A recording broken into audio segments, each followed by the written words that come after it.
What's up everybody, it's Blaze here, and before we get started with this video, I just want to say that this video and maybe the next couple of videos I will record all on the same day, but I won't be uploading them all at the same time because there's going to be a little bit more editing involved. Okay, alright, that's done and out of the way. A couple of things you might have noticed. There's no camera today.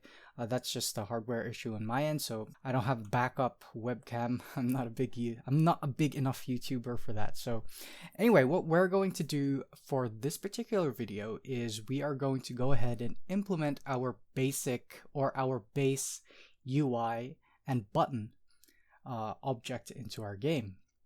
So for us, what we're going to do is we are going to first create our sprite here. So I'm going to create a sprite and I'm going to call mine pButton. So if you guys remember from the introduction video, and I'm assuming that you guys are here and you've watched that intro video. If you haven't, then I don't know. I don't know what you've been doing for the past 20 or so videos. So anyway, what we're going to do is we are going to create a generic button. Our UI for this demo will be very basic. It won't be anything special, there won't be any magical effects or anything, but we will have certain button states. So what I want you guys to do, and I'm going to cut ahead to it, to when I finish, is I want you guys to create just a basic 3-frame image, and all it's going to be for me is just going to be a square, and this will act as our button. So go ahead and create an image, a sprite there. I'm going to create the first frame right here. Just create a basic square here, just like this. I think this looks fine. It doesn't have to be perfect. It doesn't have to be the final product either. Just something that you can use as a reference will be more than enough. So here's my first frame. I want you guys to go ahead and create another 2 frames for each one of those, and I will explain what each frame will do. So pause the video now and create your 3 sprites. Okay, so now that that's done, let's go through what each of these 3 frames are going to do. This first frame here will act as our base frame. So let's say, for example, you have a button and you're not hovering over it, you're not touching it either, and you're not disabled it. It's not disabled. That's what this button is, basically an idle image. Okay, so that's basically what this is. This second frame here will be whenever it's active, so if we can click on it, but whenever we've put our mouse over it, so when we're hovering over the button, this frame will show. And then the last frame here, we can use this for 2 things actually. We can use this as a click, so if we've clicked on the button itself, or if we've disabled the button as well. We might want to disable a button on the UI, but then still have it show up, right? So there might be instances in your game where you might want that, but this frame will be basically for that. So we have these 0, 1, and 2, so 3 frames. Alright, so now that that's done, let's go ahead and close that out because we don't really need it. And what we're going to do is we are going to create a new object, and I'm just going to call mine base button. Okay. Alright, now that that's there, we don't need a sprite for this one, so it's okay that we don't have one just yet. This will act as our parent for all of the buttons in the game. So maybe instead of B, because I keep thinking is base instead of parent. That's just something that I brought over from Unity and other game engines that I've used before and currently using now. Anyway, I'm going to change that to pButton instead of bButton. Doesn't really matter, but the idea is that this is the parent object.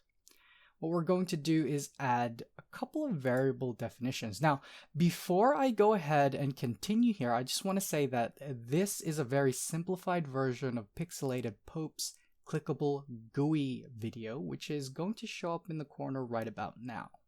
Okay, so go check that out if you want to see like the actual original version and not the one that we've repurposed for our tutorial here. Okay, so let's get back on track. Here we have variable definitions. Now you may or may not have used this in the past, but basically these are variables that we can add into our object. Now I need 3 of these. The first one will be the label, and then the second one that we need will be our hover function. So let's say, for example, we want an animation, or we want a pop-up display to show when we hover over a GUI element. That's basically what's going to happen here. So we have not hover function. I'm just going to call it hover func instead of writing out the whole thing. And then the actual function that we want, the main function. The main function will be the actual script that we will run when we click on this GUI. All right, now, if you think about it, it's just a button in our game, but we'll get into this later, but you'll see that when we do get to it, when we start implementing stuff, we can actually have UI objects based off of this that actually don't do anything at all. So you can actually leave these blank and they won't do a thing, which is good. Anyway, what we're going to do is for label, this is going to be a string. We're going to set that as a string, and instead of default, we're going to leave that blank. Okay. The hover and main functions will both be reals. Now you can see here that they don't actually have, we can't call a function here, right? There's no button, there's no item here for function. We do have, however, this here it says real. It's a real number. The weird thing about, actually it's not weird and it's not solely for GMS2, but just to keep a long explanation short, scripts and objects and things like that, they actually come up as reals in computer language. So don't worry about that for now. Don't worry too much about that. Just leave them at 0. Okay. All right, let's go ahead and put in our create event. All right, so here again, like what I've been doing in the last couple of videos, I will jump ahead to bit after I write the code, and then I'll explain it after that. All right, so just bear with me for a second. Okay, so now that we have these 3 lines in, let's go through them one by one. The first 2, pretty self-explanatory. They're mouse X and mouse Y. Now have a look at the function here. These are 2 macros that have the function device mouse X to GUI. So we're converting our mouse pointer from room space to GUI space. And we're doing that for both the X and Y of the mouse position. Okay, pretty self-explanatory. If you guys want to know more about how device mouse X to GUI works, you can middle click this function and it will open up in a browser. I don't want to show you guys that now because I want to keep this video going. We are then going to set the image speed to 0 because remember, we have in our image, we have 3 frames and we don't want it to be animating. Okay, so that's why we need to, with our button, we need to set the image speed to 0. All right then, the next couple of lines, and the first thing that we're going to need is an enum. Okay, so this enum is basically going to be our button states. We're going to have 2 of them, active and inactive. If you want to, you can add in other states if you want, say hover or animating or whatever you want. But for us, for now, we just need active and inactive.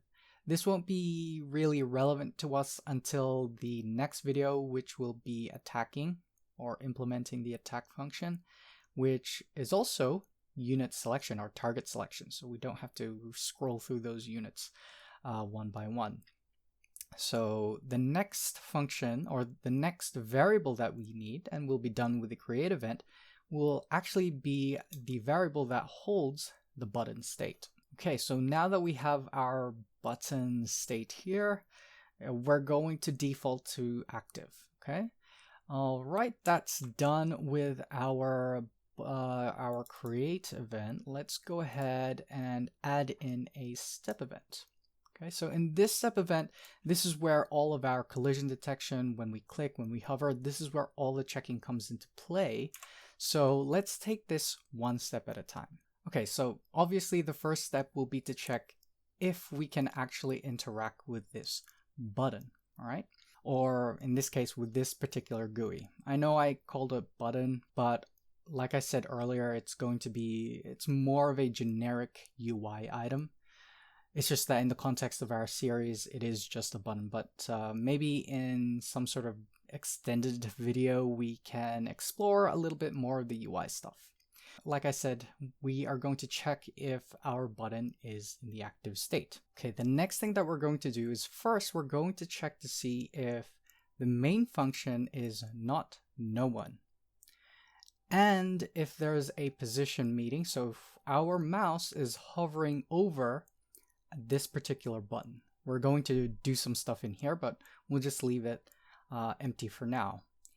If there is nothing going on, but the button is still active, we're going to set the image index to 0, right? Which is that base image. Okay, so now let's fill in what's going to happen in between this if, these two rounded brackets here. Let's start with the hover first. Why don't we go with that one first? Okay, so if our mouse position is right on top of the button itself, we're going to change the image index to 1, which is that sort of lighter toned image, right? Our sub image for our sprite. Let me just show you that again. So this one here, okay? All right. Coming back up here. Then we're going to check to see if the hover function is not known. So if this variable is something, we are going to we're going to execute whatever we type in here. So for example, let's say we have over our button function game quit or something like that. Just as an example, it's going to quit the game if we hover over it. Okay, just as an example.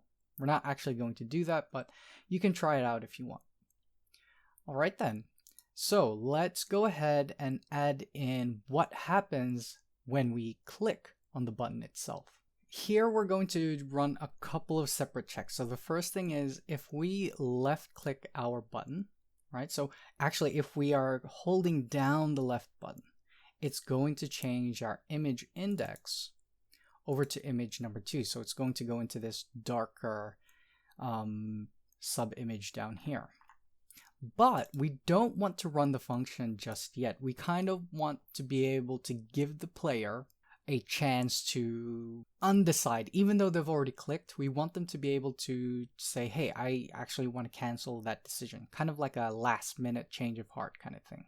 Okay, we want to give them that opportunity. So to do that, what we're actually going to do is we're going to run another check. This time, instead of check button down, this time we're going to check to see if we've released the left mouse button. And then we're going to run the main function. Now there's another check that I've put in here, which is for our manager. We can only click these buttons if we allow input. If you guys remember from way back, I think it was in the attack animation section, we put this variable in here for the manager, which if I can pull up right now, is over here. And this basically allows us to left click. We needed this function to be able to block the spamming. So what we've done is we've just referenced allow input in our check here. And we're going to first check to see if we are allowed to click these buttons. And if we are, we're then going to check to see after we've lifted up, so after we release the left mouse button, then we run the function down here. Okay, so this basically finishes off our main functionality. Okay, so as a GUI item, I'm pretty sure you're aware that the next thing that we're going to do is we are going to add a draw event. We're going to add in Draw GUI. All right, so for here, we're just going to write one line. Now, you might think that, but then what about this label? This label is very important to us. We need to be able to identify which button will do what. Now, it's completely up to you whether you want to use the GameMaker labels or if you want to create your very own dedicated buttons for each and every single thing. That's totally up to you. But for us, because we're making something so generic, what we're going to do is we are going to put this label, this text label, as generic text onto our buttons. So rather than just having draw self and then doing a whole bunch of things, what we're going to do is we are going to first check to see if our button is active. And then we're going to draw, and then we're going to put the label on top of the actual sprite itself. So basically it's going to look a little bit different to just this one line. Okay, so here we go. We can see here that first we are checking to see if our state is active. We only want to draw this GUI, this UI or GUI, I had them mixed up. But we only want to draw this UI button if the state itself is active. And then we're going to draw self. And then after that, on top of the actual sprite itself, we then draw the label. Now, once again, if you guys have a dedicated button for, say, attack or skills or stuff like that, and I would suggest maybe that's probably the better way to go about it, just so that you can have some sort of consistency with your visuals, then you don't need to worry about this line. But for those of you who want to follow this video one-to-one, this is kind of essential. Like I said, if we do end up making an extended series for this, I'll probably go ahead and create dedicated buttons for each and every single one of these things, and actually clean up and maybe make my own sprites as well. But for now, let's just get the programming done. Like I said, this is an optional thing. So once again, if you have a dedicated button for, say, attack or defense or skills, then you don't need this text. In fact, you don't even need this label variable at all. Okay, so just keep that in mind for when you're creating your objects. All right, now we can create a new object again. Where was I? There it is, create object. And we are actually going to create our generic button just for this video. So let's call this oButton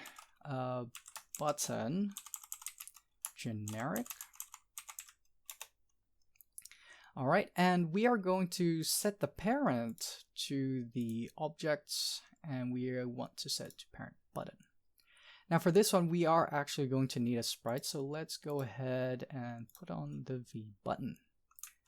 All right, we're almost done. Let's go into the room here and let's put our button generic on there. First, we need to create a new layer for that. So for us, we will need, instead of sequences, let's rename the layer. Let's call this the base UI.